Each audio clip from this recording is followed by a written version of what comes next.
Hey, everybody, welcome back to another episode of Kicking It with the KTrain, where I chat with people who help me keep an eye on my vision. Um, I've known this lady for probably about 3, 4 years now.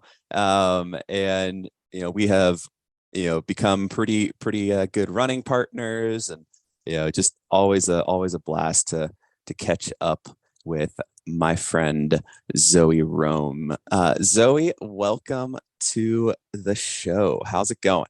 Good. I'm glad to be here, Kyle. It's wild to be hanging out with you and not running. I think this is the first time we've ever just like chatted. I actually think that is true. Like literally every single time since we have met, it has been for a run. Yeah. We have never done like coffee together. We have never No, we like got to just do sat and that. hung out. Like we've never just like drank a beer, like anything like that. Like we always like anytime we meet up, it's like, all right, what are we doing? A hard 5K or a Yeah. long 15-mile run? Like, what are we doing I today? know. And I'm like, oh, and we always end up talking like, man, we should get a beer because we're both beer fans. So we will have Exactly. to. I'm gonna manifest this now, putting it out into the Absolutely. world. Oh, we absolutely have to. Absolutely have to. But yeah, let's go ahead and kind of dive in a little bit, right straight to kind of your background, because this is, while we have many a talk on our runs, this is really a chance for people in my circles to kind of get to know you a little bit. So why don't you kind of tell us where did you grow up, and kind of like what is Zoe's story? Yeah. So like you said, I'm Zoe Rome. I'm the editor-in-chief at Trail Runner magazine and the managing Hmm. editor at Women's Running. I'm Hmm. originally from a town in Arkansas, Fayetteville, Arkansas, which is in the northwest corner. I grew up there, went to college there. I kind of like ran fairly casually, never really thought of myself as much of an athlete until I started working at a run store and competing in trail races, and particularly ultras. I feel like is where I really fell in love with the sport, Hmm. is because I got like comped entry because I worked at a running store. So I got free Yep. entry to local races. Which like when you're in college is kind of all the incentive you need to like do anything is just like, well, it's free and you get beer at the finish line. So Yes, indeed. I started racing ultras and just really fell in love with the sport. And I also studied writing and literature as an undergraduate and moved Hmm. out to, after graduating, went to grad school at CU in Boulder, Hmm. where I studied environmental journalism and became really interested in how to use like adventure journalism as a way to storytell about the natural world. Hmm. And also just like fell more in love with the mountains and being a mountain athlete, and eventually moved out to the Roaring Fork Valley to work as a journalist out here, and just really fell in love with this particular valley, which runs from Aspen to Glenwood Springs, which is where your folks live and where we've had a lot of adventures together, and where you also grew up doing a lot of sporty stuff. So Yep. I think we really connected over our like mutual love for this area particularly. Yeah, no, I mean it's really crazy how, like, just, I mean, like you said, small town, in Arkansas, to to small town in Colorado. But like, you know you're very you don't toot your own horn enough, because you're quite the accomplished, you know you're quite the accomplished trail runner. You own some FKTs, some fastest known times. Like you actually have, I think you've won quite a few races. You got a golden ticket. Didn't you get a golden ticket to I did not. I got no, no, actually I did run or ran most of Western states, but yeah, I had the opportunity from the brand Inside Track yeah, to do that. So gotcha. yeah. Okay, yeah, yeah, yeah. So like, I mean, whew, man, like, walk us through some of your adventures. Like, when you go back and think about your first trail race, like, back in college, like you said, the incentive was just do it for, it's free, so I might as well do it. I mean, did you just dive straight into ultras? Like, were you like, marathon, nah, too short, Yeah, I'm just gonna I've go straight to technically like 50K? never run a marathon. Um Yeah. I think that like it's a very silly story, but I feel like it's also not that rare in the ultra space. It's not. I kind of like, again, like I just, in college didn't have a ton of money, was working at a run store and like freelancing to just kind of like pay rent and save up for graduate school. So I didn't have like a ton of money to spend on running generally. And so it was like, oh, well, this is free. I think that's like the only reason I would do it. So I ended up winning my first ultra. And I think it was like, I felt like I had never really identified as an athlete growing up. And so it felt like finally I found a thing that I was maybe naturally a bit more inclined towards, because like it rewarded a different skill set than like when I was doing 10Ks on the road.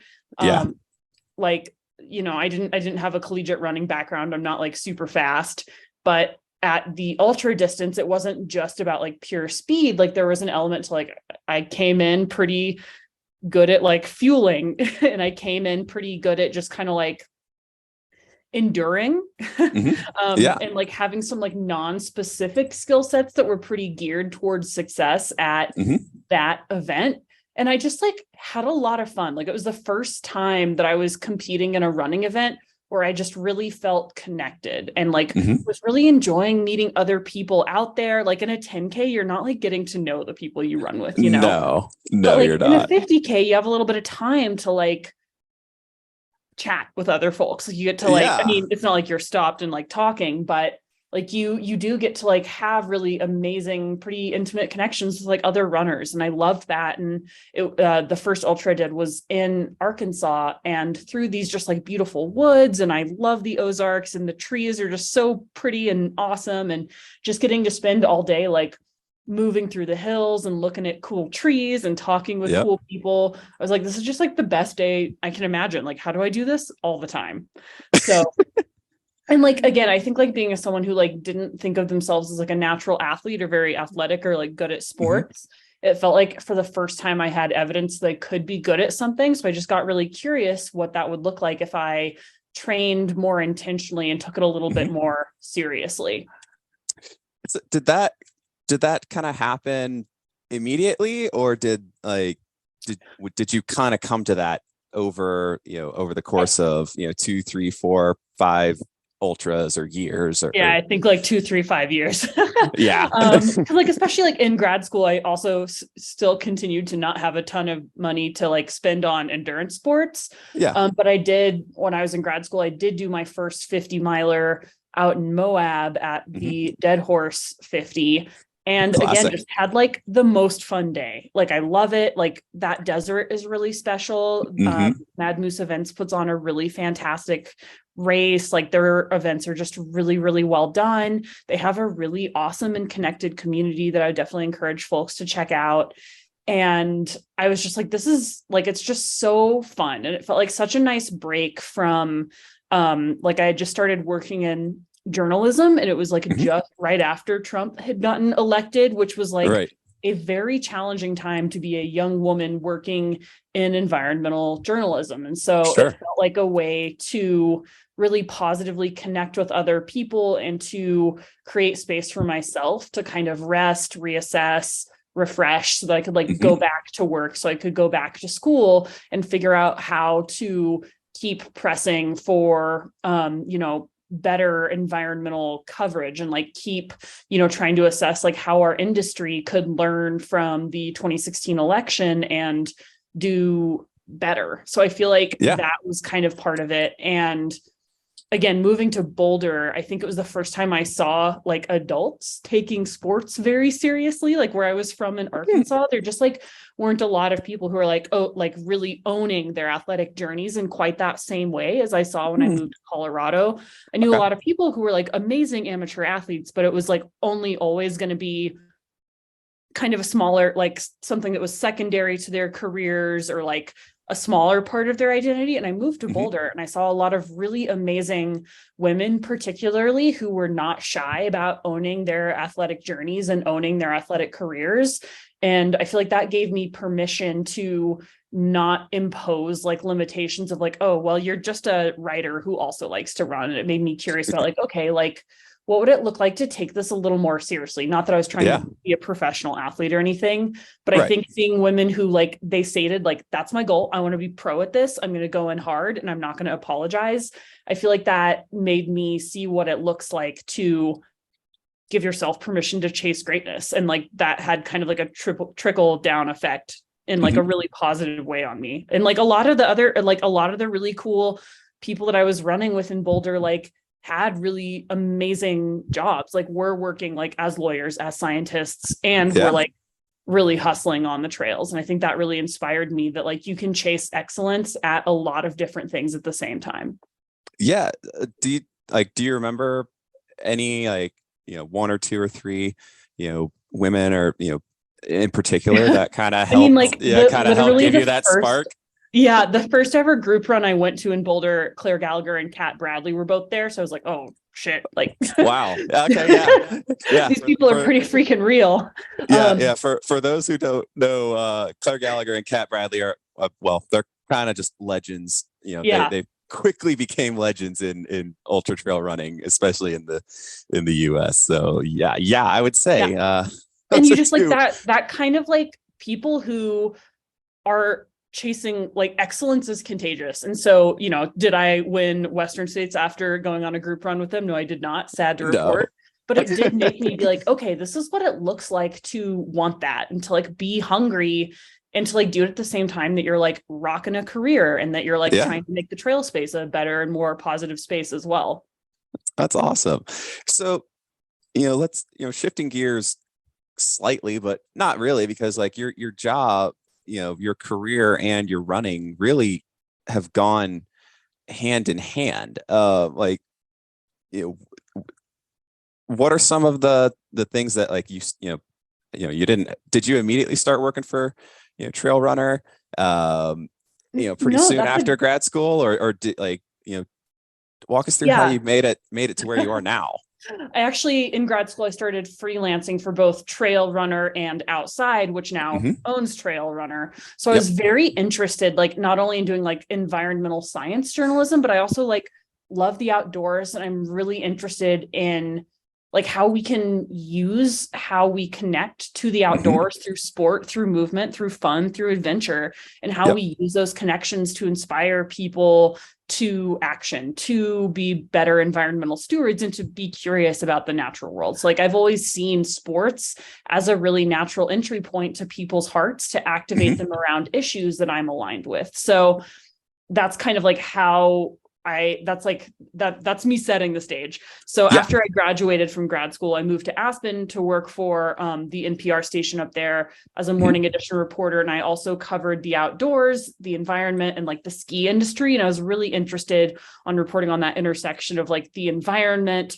the economics of skiing, and looking at how the outdoor economy influences like income inequality in mountain towns, and how like that's all tied up in the environment. I got really interested in kind of that intersection of storytelling, but I just got burned out by the cadence of working in a daily newsroom and like hosting the morning show. Like I just was not sleeping enough. And so I had a lot of health issues, and it kind of messed up my hormones. And I just kind of had to like take a step back and like see like, all right, like I really want to be a good journalist, but this environment may not be the best fit for me at this time. And there just happened to be an opening at Trail Runner magazine. So I applied, and I started off as the assistant editor, and then I was the associate editor. Now I'm the editor in chief. And it's just been one heck of a journey. You could definitely say that. What are some, when you look back at your, relatively short career thus far as a journalist, like what stories kind of have stuck out to you, or that have been really, hit you personally, and that you feel have been impactful that you've reported on, or stories that you've told? Yeah. Again, I always love exploring sport as an entry point into making people care about the environment, or helping them understand that they already do care. Like I'm not trying to convince anyone of anything. I'm just trying to show you that you already have this connection. You already have this love. You just maybe haven't thought of it in a way that would move you to necessary action. I Right. also like, just like you, I'm a people person. You know me. I love to chat. Oh I yeah. love to ask questions. Like runs with Zoe and Kyle are just like a nonstop gab sesh. Pretty much. Yeah, I'm like probably the worst person to sit next to on a ski lift or an airplane because like I'm gonna want to know everything about you and I'm gonna show you pictures of my dog. And if you're not down for that, you should tell me right now. But I just love telling stories about people. Mhm. And some of my favorites that I've done is like I did one last year on it's cool. I think this is like something that I really love about this job is oftentimes I'll do a story about someone and then that person, like, because of the process of reporting, which is objective, and I'm not like trying to be friends with them through that process, but Right. like kind of organically after that process and staying in touch and getting photos and like fact checking things, I just end up emailing everyone like a million times. And then we kind of end up becoming friends. I did a story last year on a guy that essentially like my sister texted me and she met this guy in a bar and he is a wheelchair trail runner. He identifies as a trail runner and he explores the trail in an adaptive wheelchair mountain bike hybrid thing. Like it's a really cool contraption that's actually been specifically engineered for him. Oh, And that's he awesome. is just the most interesting person ever. And he has this really cool perspective on outdoor sports and getting differently abled people exploring the outdoors. And he's like, what we want is challenge. Like, I'm not here for watered down trails. I want to build bad ass trails that are going to kick my ass, but that I can do.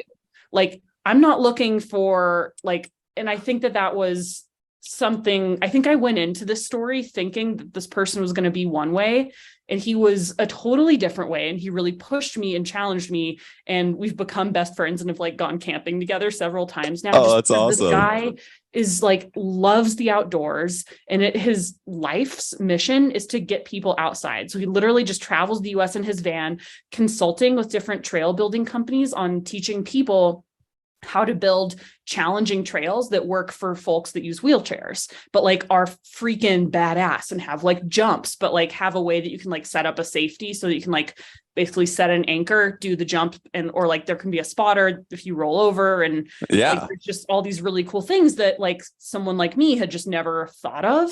And he is just someone who's like, well, he had gone through some mental health stuff. He realized how important the outdoors were in helping him address some of his mental health stuff. And he was like, well, now that I've realized how important this was for me, I'm going to spend my life making sure everyone else has that same access. And I think that if I could just have everyone read one thing I've written, it would be that, because I feel that there are so many people in the trail space who are like, I know how important this has been for me, but I'm not going to lift a finger to make sure everyone else has the same access.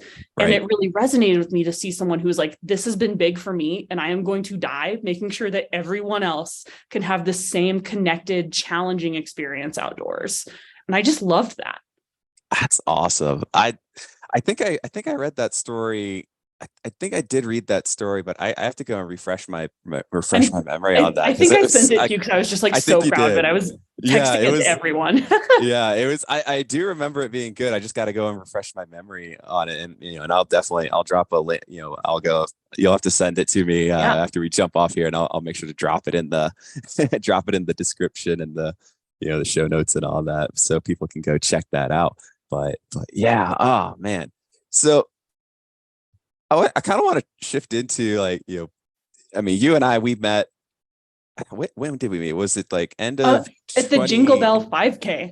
Yes, it was. So like, why don't you kind of walk people through and tell them like how did we meet and how did we get connected? Oh my gosh, it's like the cutest friendship meet cute ever, but like kind of is. So our mutual friend Sean Van Horn. So like just to set the stage, I had gotten some training in like how to guide runners, particularly trail runners, just thanks to Kyle Robidoux. Am I pronouncing his last name correctly?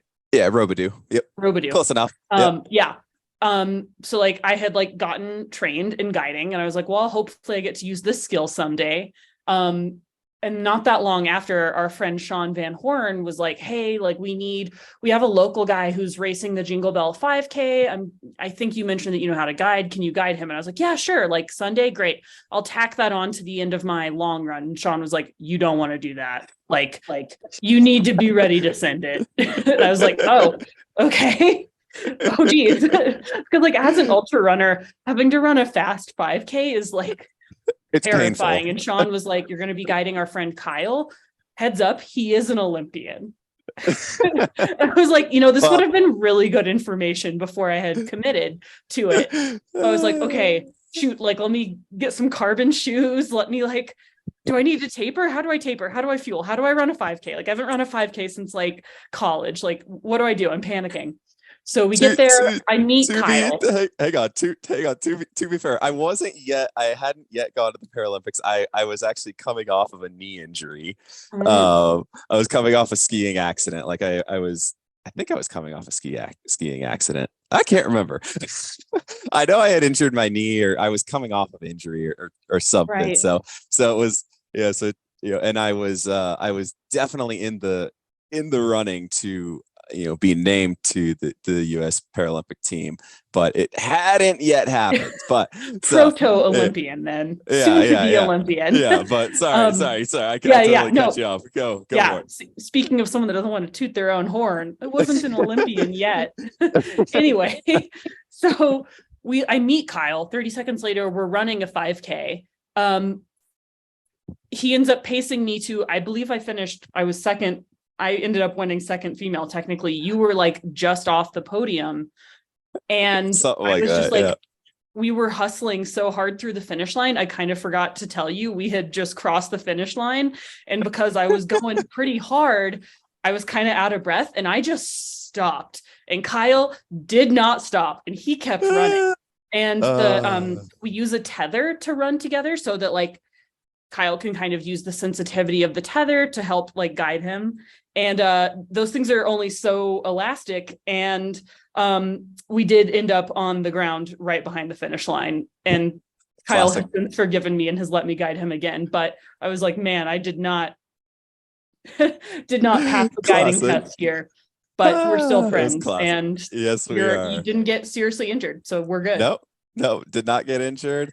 You were willing enough to jump in for more runs after that. We've done some long road runs, some long dirt trail road runs, some we trail ran up runs. Salt Mountain. Yep. So now we've had some good times, but oh man, like, and I've been promised that if you do Nolan's, I get to help crew and pace. Yes, you do. Yes, you do. Yeah, that will be you're going to be an integral part of that crew for sure. Oh man, yeah, so many fun times. But what's kind of like, you've done a lot of trail races. You've rubbed shoulders with some of the biggest names in the trail running world. I believe you have your own podcast and all that. What are some of the things that are kind of on your plate upcoming, and what are kind of some of the things that you want to do, whether that be in journalism or in running? Yeah, I think like, so in journalism, I'm always trying to get better at the craft. I'm always trying to be a better writer, and I'm always trying to use my skills, tool set, and platform to tell important stories. Sometimes that can be really, like kind of big issue stories. Like I'm currently working on a piece about equity and inclusion at UTMB, which is an incredibly important story that I've been pursuing for quite a while. And sometimes it's just telling the story of an amazing human who also deserves, like, I don't know, just like an amazing, like they deserve to have their story told in an amazing, beautiful, dignified way. And I love doing both of those things, whether it's like something where I interview 10 people or I interview one person. I'm always just trying to be really aware of like, how am I progressing and how am I skilling up and how am I using these skills and how am I using this progress to like make the trail running space or the outdoor space a more empathetic, compassionate, and open and aware space. And those are like really big, lofty goals, but also like I just want to get better at writing sentences, and I want to get better at communicating, and I want to bring more people into the stories that I'm telling. That's awesome. And That's as a awesome. trail runner, I have like, I think the race schedule that I've felt the most excited about in a few years. I'm usually like Ooh. not great at planning because I think like, I mean, I'm 29, so I feel like up until about like exactly this year of my life, I've always kind of been like, I don't know where I'll be in a year. But now I'm Yeah. like, yeah, I've got like a house, I've got a partner. I think I'll be here and with this person in a year. So like I have like enough kind of like life, job, career stability where I'm able to plan things now. Yeah. And I'm doing the San Juan Summer Solstice in Ooh. June, which is a Okay. big 50 miler in Colorado in the San Juan Mountains Mm. that I'm really excited about. And then in July, I'm doing the Never Summer 100K, which is a states qualifier and is just like, again, like I think something that we've always bonded over is just like how much we love the Colorado mountains. And so Yes. this year I'm prioritizing racing in my backyard in the Yep. environments that I feel really close and connected to. And then in September, I'm racing the Run Rabbit 100. Nice. Yeah. Nice. I knew that had to be on the schedule at some point. That's a Yeah, I know. I feel like classic. I've had that one like on my mental back burner for a while. Yep. Yeah. That's a classic, and it's one that it's one that Will Fisher has circled on the calendar for me in 2025. He's Heck like yeah. this. He's like this is gonna be the first 100. He's like, and we're, it's like before we do something crazy like Nolan's, we got to do at least 100 miler, and Yeah. he's circled Run Rabbit. So, Good altitude so practice too. Lots of exactly. So sustained high time. exactly. Yeah. No, awesome stuff. Awesome stuff. Oh man. Oh, Zoe. I just like we're I mean, giving people like only like a tiny micro dose of what it's it like to run really, with us. It's like a it nonstop kind of stoke is. train. It really is. Like, I mean, seriously, like we literally just talk. I mean, we talk everything from, from running to running technique to, we do talk a lot about running, but then We like do. it'll randomly switch over to like, to our love of beer. So, Yeah. um, I know we'll like be geeking out about something we read about like a VO2 max study. And then we'll be like, you know what's good? A 7% IPA. Yeah. exactly. Is there a good have there been any good local brews that have popped up recently in Carbondale or the Valley Oh recently? man. Carbondale, not so much. I feel like, and I would love to know what your favorite Colorado beer is. I'm a Yeah. huge fan of Outer Range Brewing, which is in Summit Ooh. County. Okay. They have a hazy IPA that I'm just obsessed with. Like my Ooh. ideal beer is just like a super juicy, like it looks like Sunny D when you pour it in a glass. Like that's my like ideal beer. Yes. Like the kind that Yes. gives you like now that I'm 29, I have to be careful in ways that I Yep. didn't used to have to be careful. And Exactly.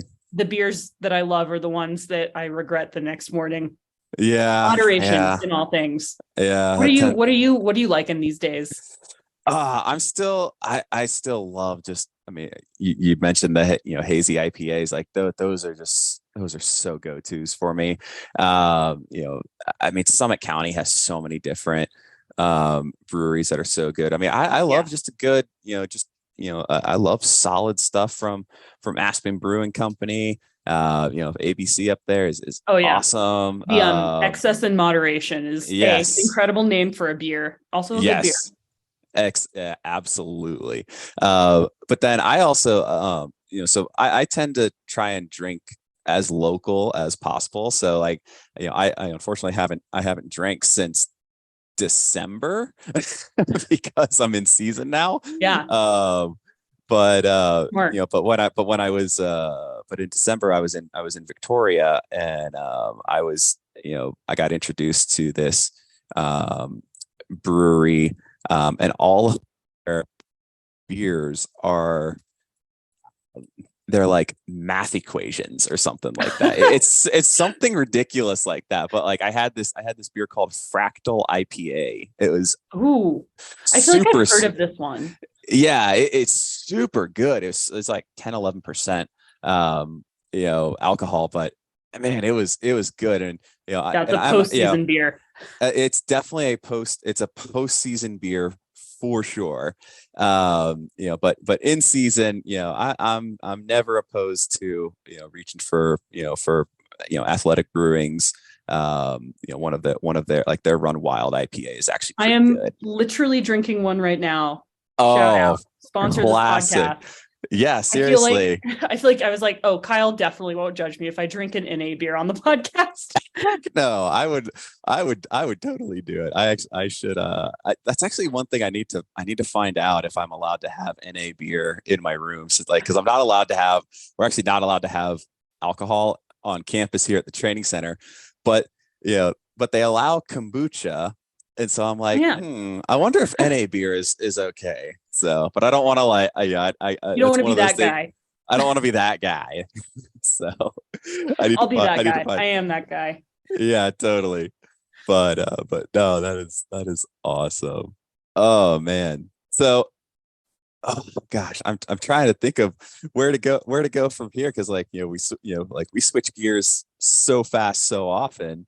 Like, so, like, you got San Juan in coming up in June. You're working on the UTMB story. Any other kind of stories that are kind of, Yeah.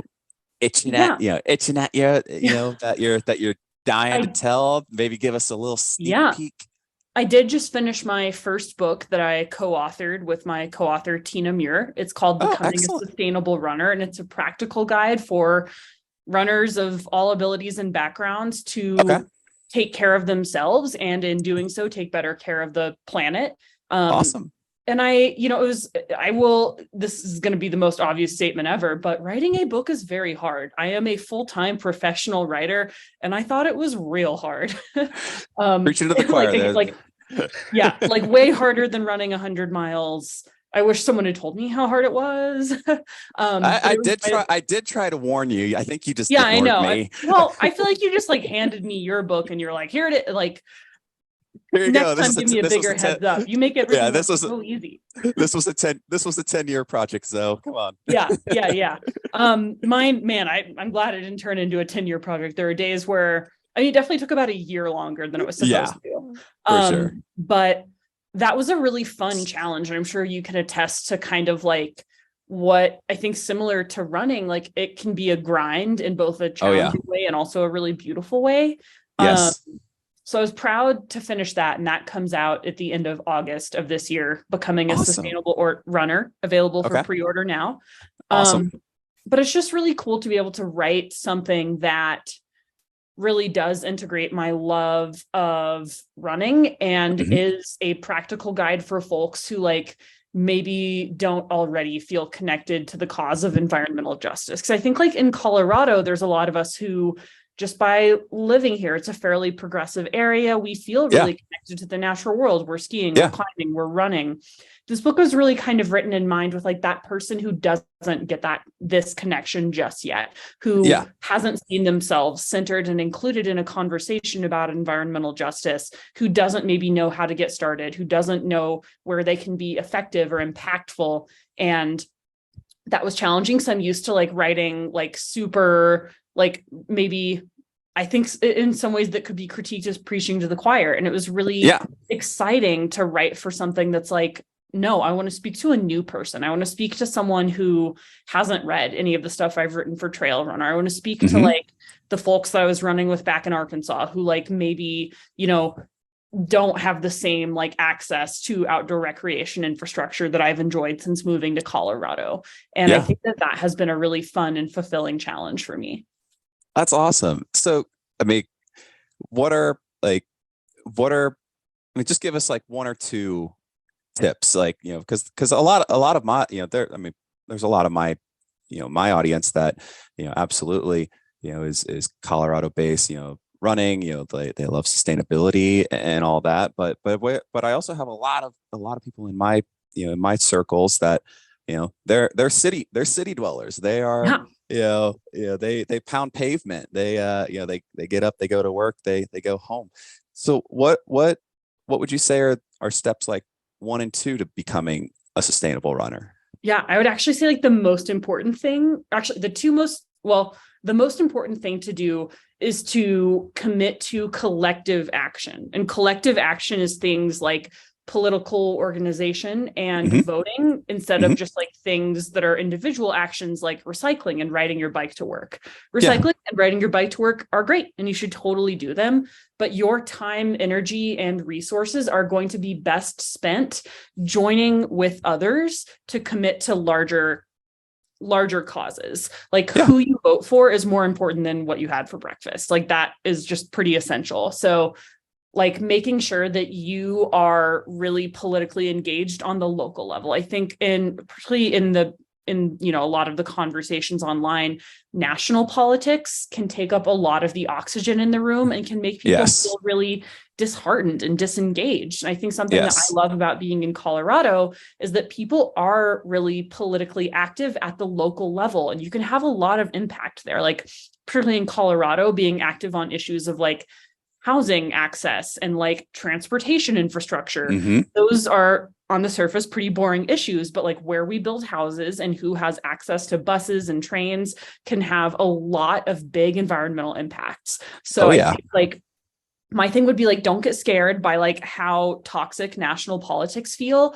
Get engaged on the local level. Like start to care about who's on your school board. Start to Yep. really be engaged in who's running for your city council, your chain, like who's representing you at the local level and how they can better live out your environmental values. And I think Yep. that like things that maybe don't see on the surface environmental, like housing policy, zoning codes, those things can have huge environmental impacts, much more Yeah. so than like switching to oat milk. If you I want to drink oat milk, go ham yeah. though. Oh yeah, totally. Like I mean, I love oat milk. Like I love oat milk. I love cow's milk and llama milk, and I love it. Do Almond you milk. really I drink love I llama love. milk? Is this like the secret to your endurance success? No, I think I've had it like once before in my life, but I mean, it's any type of milk product is usually going to be pretty good. I mean, I personally don't have the forearm strength to milk all the almonds to get myself Yeah. some almond Oh, milk, dude, me but neither. I mean, it's so much dexterity, manual uh, dexterity I don't have, so which is much. why I like a llama latte. Exactly. But no, that I mean that is so important. Like because one of my things is like, look, it does, like, number one, you have to make changes in yourself first Yes. before you can start looking outward, and and making those small little changes, like drinking oat milk, or you know eating eating more fruits and vegetables, eating supporting local farming and agriculture, all that, for you personally, you gotta do that. But then as once you've got that locked in, like, it is important to kind of expand beyond, because one of the people that has influenced me so much, was and has influenced so many people, was Helen Keller, and she was a long time ago, but said, look, together we alone we could do so little, together we can do so much. And that's really the power of of groups, and and engaging on the local level, because that impacts us a whole lot more than the toxic. I mean, I honestly pay very little attention to the national politics anymore, because it is, like you said, it can get nasty and toxic, and it really sours you. But I worked in I worked in local politics for a little bit when I lived in Florida, and it was a whole lot more Oh man. Yeah. fun and Florida interesting. And politics. Yeah. yeah, it was interesting, but it was interesting. And then and yeah, like you said, it's an important thing, because that local politics, and local things, for us, it is important. Yeah. It's super And important. And it reminds me of the work you've done around like pay equity in triathlon. Like, sure, you could advocate to just make sure only you yourself get paid fairly, right? But instead, you've worked like with the organization to make larger systemic changes so that other people can benefit from that work instead of like just you, right? So like, Yeah. I think it's always up to us, like, and it can be tough, like when you're an endurance athlete, like there's a lot of messaging in our culture about self-responsibility and Oh self-efficacy, yeah. which can be really good stories until your story is like, I'm out for me and me only. Instead, Yeah. I would be like, wow, like look at how capacious we are as individuals. Imagine what cool shit we could get done if we joined together with the common interest of our group, right? Like, how do we Exactly. use our personal platforms to push for more for everyone in our community and not just like get siloed into our own little individualistic foxholes and say like, well, I'm going to take care of me. Sorry, guys, That is, I mean, and you're speaking something like this is a common thread in. I really find that the trail and ultra community is that, look, we are so much better together, and we have such a bigger impact together. Like, y- you know like, in the road and track racing scene, it's, I mean, it can be very individual. But like when you get, it seems like the longer distance you go, the more, obscure trail races you do, or just, the crazier adventures you get into, the more we kind of connect. Has that kind of been your experience, Oh, or? yeah. I mean, I think about like our friendship. Whenever we run together, we're literally connected with a tether. Yeah. And you are a badass athlete. And do you just train alone by yourself in the mountains? No, you live at the Olympic Training Center so that you can train in a team atmosphere and be pushed by other high performing athletes so that you can reach your potential. And I Yeah. think that like, there is this like tendency, particularly in the trail space amongst men, especially to have like a lone wolf type mentality. But I Yeah. think when you look like around the world at people who really are high performers or who are really making a difference, it's not people who are operating as individuals. It's people who know how to analyze systems and know Yep. how to leverage communities and leverage cooperation Yep. for growth. And I think that that's something you see like Eliud Kipchoge, the greatest runner of all time, like Yeah. he trains in a group. Oh yeah. And Oh I yeah. think that there's kind of like a myth of independence when in fact, when you look at why great people tend to be great, it's because they work with others to achieve their potential. It's not because they work against others. And like, yeah, they're competitive, but again, I think it's people who are able to assess our own interdependence as a species, as a community, as people, that those are the people who are best able to affect change in our world. I think that's true for athletes. I think that's true for activists. I think that's true for, political leaders. And I Yep. think that's just like whenever I feel discouraged, I remember that I'm not alone. I'm tethered to Kyle. I'm tethered to a million other people in our Yep. community.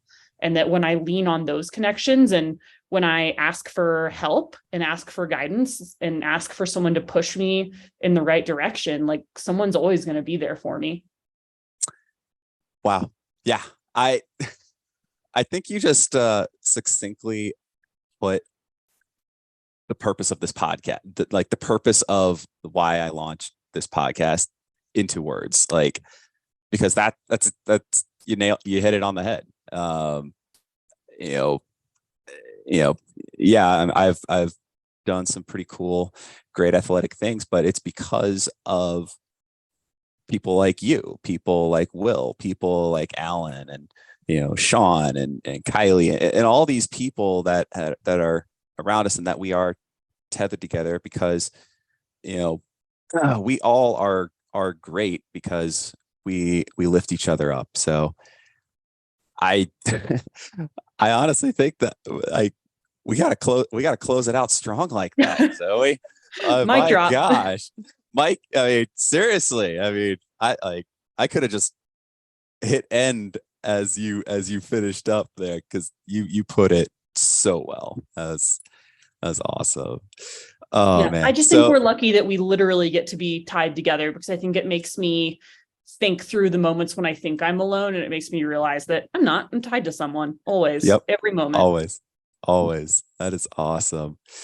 All right. So I know you so you're pretty active on social media. You're pretty active on obviously trail running. So let people know how they can follow you and keep up with your stories, and then let us know where we can pre-order the book as well. Yeah. I believe it's available for pre-order on Amazon, but Okay. maybe shoot for Barnes and Noble if you can. Becoming a Sustainable Runner by Zoe Rom and Tina Muir. My name is Yep. spelled Zoerom. And you can find me on Instagram as at carrot underscore flowers underscore Z. And yeah, Uh, I originally picked that name because I thought it would make it harder for people to find me without like fully going private. Probably been somewhat true, but this is yeah. a safe space. And you can read my work on at trailrunnermag.com. Awesome. Hey Yeah. guys, Zoe is a super talented writer, so definitely check out some of her articles on Trail Runner. I mean, because you post articles up just about every week, I think. Oh yeah, yeah. Trying. Yeah. I took a little break from writing to rest my brain from like what felt like Yeah, cognitive overtraining after the book, but getting back to it. totally. Totally. And then if I remember correctly, do you have your own podcast as well? Not at the moment. Not at the moment. Okay. Yeah. I thought you had launched one or something back in the day. I remember Nope. listening to Yeah. no, okay. Currently podcastless. That's all good. That's all good. That's why you have time to come and chat with me. Exactly. Love it. Love it. Yeah, guys, go check out Zoe on Instagram. Check out Trail Runner, and then yeah, we'll find the link to pre-order and we'll drop it in the comments down below and all of that. So Zoe, thanks so much for everything. I seriously can't wait until I'm back in the Roaring Fork Valley and we can go for a nice long Here. run together. Oh yeah, and maybe afterwards grab a Yes. beer. Or maybe Yes. maybe we Or a maybe kombucha. We don't have to drink to have fun. that's true. That's true. That's true. Awesome stuff. Guys, I think you can tell how crazy Zoe and I are, just fun loving runners together. And it's been awesome having Yeah. your Thanks, friendship, Kyle. Zoe. So thank you so much. And as always, guys, keep an eye on your vision because as you can tell, Zoe and everyone else that I have on this podcast, they definitely help me keep an eye on mine. And I think they're going to help you all keep an eye on yours. So take care and we'll talk soon.